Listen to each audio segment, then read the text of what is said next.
Hola a todos, esperando que se encuentren muy bien.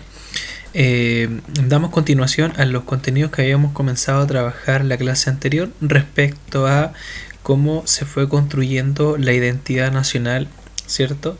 En relación a los procesos de la conformación de Estado-Nación en el caso de Chile y los diferentes procesos que lo vincularon a este desarrollo paulatino justamente de este proceso histórico.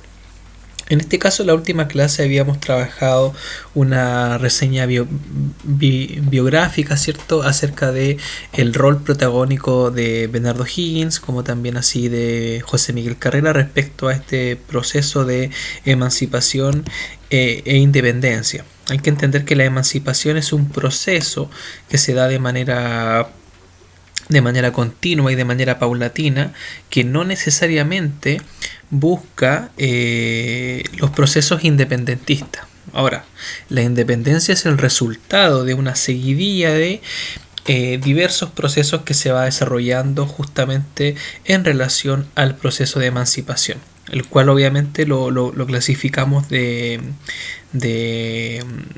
con tres periodos. En este caso, la patria vieja, el proceso o el periodo de reconquista y finalmente la patria nueva, que justamente ahí donde se consolida, ¿cierto?, la independencia oficialmente, con todos los elementos que ya se venían desarrollando, como la conformación de una proto-identidad nacional y así también los ideales que venían también desde Europa, justamente con los diferentes procesos que se habían vivido en Europa, principalmente la Revolución Francesa. En este caso vamos a conceptualizar y vamos a basar la clase de hoy bajo cuatro grandes conceptos. El primero de ellos tiene que ver con la libertad, ¿cierto?, que es la voluntad individual para tomar decisiones, creencias o ideologías de manera independiente. El concepto de república, que es la representatividad del pueblo en el poder, el cual obviamente respeta la ley por sobre todas las cosas y a la vez también los poderes del Estado están divididos. Por ejemplo, en el caso de Chile tenemos el poder legislativo, el poder ejecutivo, el poder judicial, y la mayoría de los países con identidad republicana tiene una estructura más o menos similar. El concepto de nación, justamente, que es un grupo de personas que se sienten parte de una misma comunidad por compartir elementos en común, una historia común, una lengua común, tradiciones en común, etc. Y el concepto de Estado, que tiene que ver justamente con un conjunto social que se organiza en un territorio, también establece sus propias leyes y obviamente hay una representatividad de la cual todos forman parte. O sea, en el Estado todos forman parte del concepto de Estado. Ya, no confundir Estado con gobierno. Muchas veces hay gente que confunde el concepto de Estado con gobierno, pero son cosas distintas. Ya, entonces tenemos el concepto de libertad, el concepto de república, el concepto de nación y el concepto de Estado.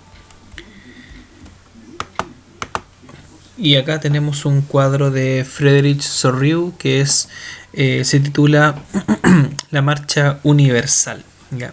Este concepto, ¿cierto?, de la marcha universal hace referencia justamente a los procesos liberales que comenzó a desarrollar Europa, sobre todo entendiendo el liberalismo como una corriente, ¿cierto?, intelectual que busca criticar fuertemente los procesos relacionados con las monarquías absolutas. O sea, el liberalismo, justamente en el caso de Europa, pretende eso, reformar la identidad nacional de los diferentes estados europeos, pero a raíz justamente de dejar por tierra justamente toda muestra relacionada con las monarquías absolutas. ¿Ya? Entonces ese es básicamente el contexto del liberalismo, pero en el caso europeo.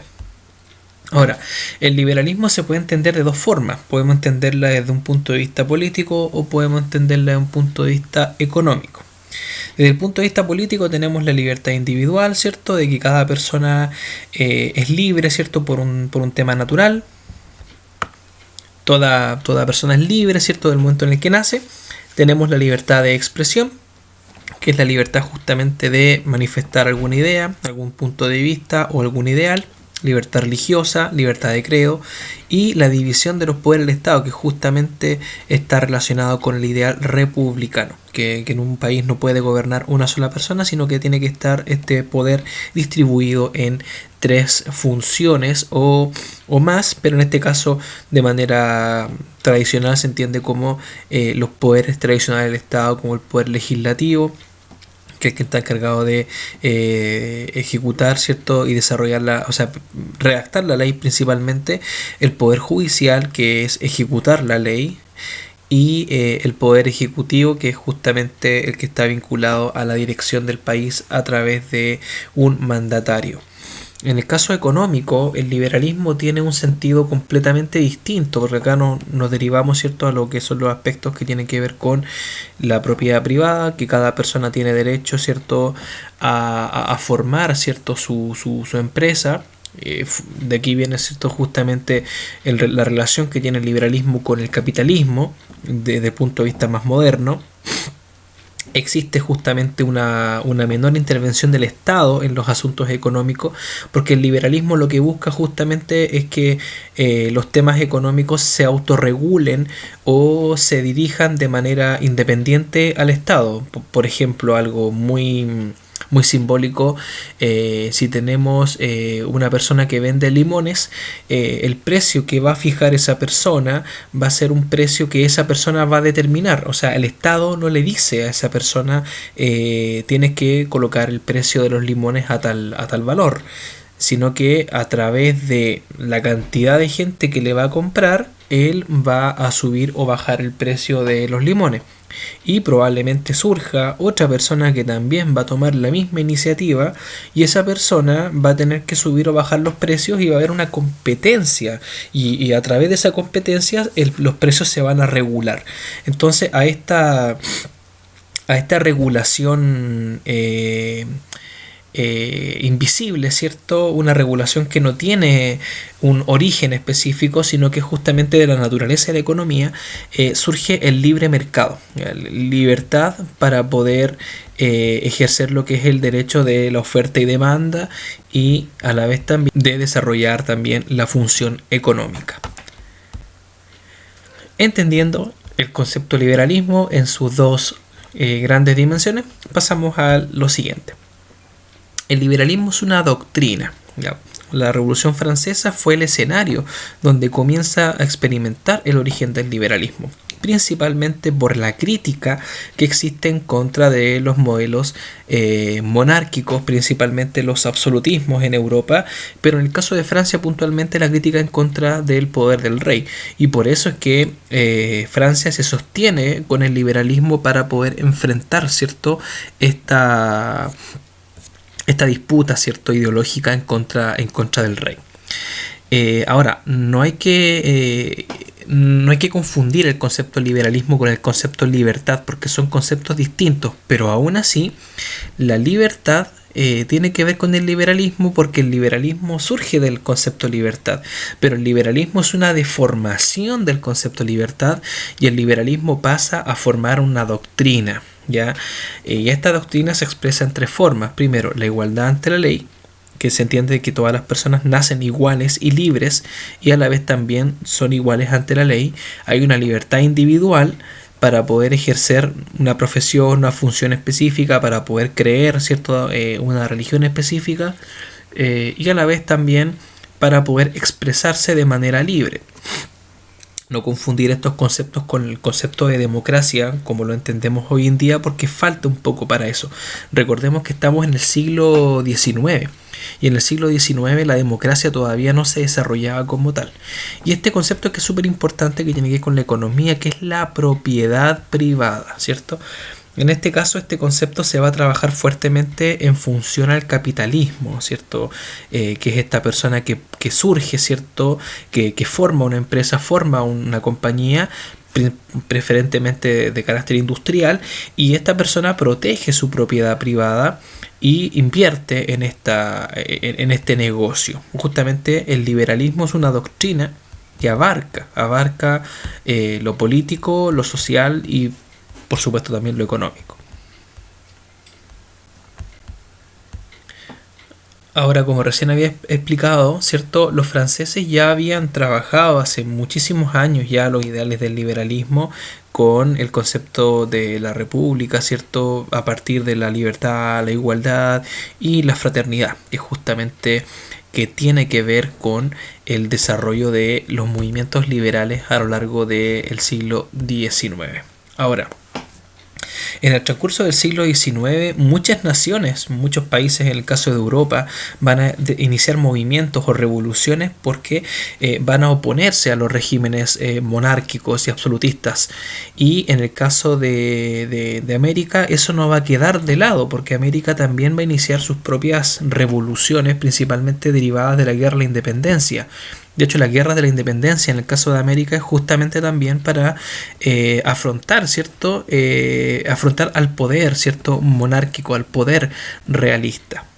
Las muestras del liberalismo, ¿cierto? Ya sea en su sentido económico o político, varían según los procesos históricos. ¿Qué quiere decir esto? Que el liberalismo todavía, hoy día, al año 2020, es un concepto que todavía existe. Ahora, el liberalismo del 2020 es muy distinto al liberalismo del siglo XIX y es muy distinto al liberalismo del siglo XX. O sea, el concepto de liberalismo abarca desde 1900, o sea, desde el siglo XIX en adelante, pero tiene diferencias, ¿ya? El liberalismo del siglo XIX es completamente distinto al liberalismo del siglo XX, aunque hay puntos donde sí se pueden parecer. Veamos el caso chileno. Por ejemplo, el proceso emancipador y la misma independencia es una muestra del liberalismo latinoamericano frente a la opresión ejercida desde Europa y una vez consolidada la emancipación y la independencia de los estados americanos surge la pregunta que es ¿qué vamos a hacer? Por ejemplo, los países se independizan de España, comienzan a formar sus estados nacionales y firman sus independencias y la pregunta es, bueno, ¿cómo dirigimos ahora este país? ¿En base a qué modelo? ¿Vamos a ser republicanos, democráticos, democracia representativa? ¿Qué hacemos? ¿Qué hacemos ahora que nos independizamos de España, Brasil de Portugal, por ejemplo? Entonces ahí surge esta gran incógnita. Y justamente los países en un principio lo van a resolver a partir de sus procesos de estados nacionales. En este caso, a partir de algo tan simbólico como los elementos de identidad. Y estos elementos de identidad se venían trabajando desde mucho antes, desde el proceso emancipador, desde la Patria Vieja, la Reconquista, por ejemplo, en el caso de Chile, ya teníamos el surgimiento de las primeras banderas, teníamos el primer periódico, la Aurora de Chile, teníamos los primeros escudos y el Instituto Nacional, que hasta el día de hoy, ¿cierto?, es el centro educacional más antiguo que tenemos en nuestro país, que justamente fue fundado en 1813. Entonces, en el caso de Chile, esto se va a consolidar a través de los elementos de identidad. ¿Ya? La identidad es la que va a formar el desarrollo de el concepto de Estado-Nación. Pero aquí está la gran pregunta. La pregunta es la siguiente. ¿Qué es lo que forma a qué? ¿El Estado forma la nación? ¿O es la nación la que forma el Estado? ¿Qué quiere decir esto? El Estado, como estructura sociopolítica, es la que crea el concepto nación para que todos nos sintamos parte de algo y podamos formar un país, ¿ya?, que es otro concepto, o es la soberanía de la gente, ¿cierto?, y la identidad nacional la que forma el concepto de Estado. En el caso de Chile, les voy a adelantar un poquito, en el caso de Chile es al revés, en el caso de Chile es el Estado el que forma la nación. ¿Y por qué razón digo esto? Porque cuando se firma el Acta de la Independencia en Chile se deja afuera al grupo mapuche. De hecho, cuando se dice que todos los que viven en el territorio son considerados chilenos, se deja automáticamente afuera a los mapuches, porque los mapuches ellos no se consideraban chilenos como tales, ellos se consideraban mapuche. Pero el Estado, como es el constructor de la identidad nacional, como es este el que construye, obviamente lo va a hacer a través de sus parámetros. Si la nación fuera la que construyera el Estado, el grupo mapuche habría estado incluido dentro de esta firma de la independencia y también de sus acuerdos. Pero hay un detalle, que es justamente el que dije recién. ¿Cómo se va a dirigir el Estado? ¿Cómo se va a desarrollar con el paso del tiempo? Y vamos a tener muchos conflictos en torno a esta gran pregunta.